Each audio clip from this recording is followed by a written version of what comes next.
ريدي ويز مي، وانا بحكي لكم عن اكبر خناقه اتخانقتها مع جوزي.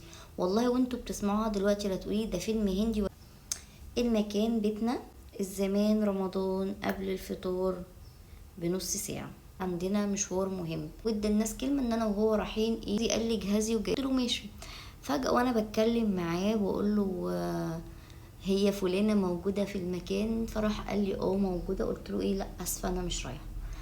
طبعا هو خد كلمة لا اسفة انا مش رايحة دي واتجنن، اللي هو خلاص انا اديت يا بنتي كلمة للناس. المهم ان انا جوزي قال لي ايه ماشي، بس ماشي بتكشير. من ساعة لما قال لي ماشي لغاية بعد الفطار هو ما بيعملش حاجة غير ان هو بيتلكك. فقال لي كلمتين ضايقوني فيما معناهم انت ما بتقدرنيش او ما بتكبرليش او حاجة زي كده.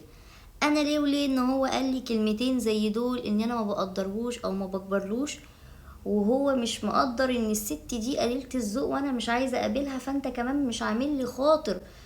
فبدأ كلمة مني كلمة منه، اتعصبنا على بعض جامد.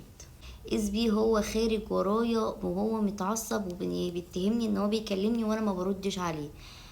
واذ انا واقفه بقول له طب اوعى كده عديني، وراح زقني على باب البلكونه. حظه المنيل بستين نيله اتخبطت في مسمار عورني في دماغي. بحط انا ايدي في راسي، المشهدين دول جم مع بعض بالظبط. انا بحط ايدي في راسي لقيت دم. فهو لما المغرب أذن كراجل محترم وعايز يلم الدنيا يعني، هو لما لقى المغرب أذن راح واخد بعضه نازل يصلي وسابني اهدى والدنيا تهدى، هنضف الهبل ده واجيلكم.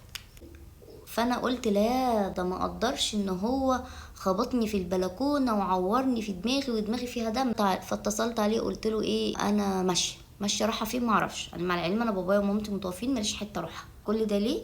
عشان زقه الفيلم الهندي اللي انا زقيتها وعملت كده. ورحت ماشيه في الشارع اعيط اعيط واروح فين واجي منين ويتيمه انا ياني يلي ماليش حد اروح له ياني. قابلتني بنوته كده جميله قوي، انتي قاعده انتي ماشيه في الشارع تعيطي ليه؟ انتي شكلك ما فطرتيش. راحت جايبالي عصير وراحت جايبالي كيك. نزل وروحت انا البيت. بعدها جه واتكلمنا.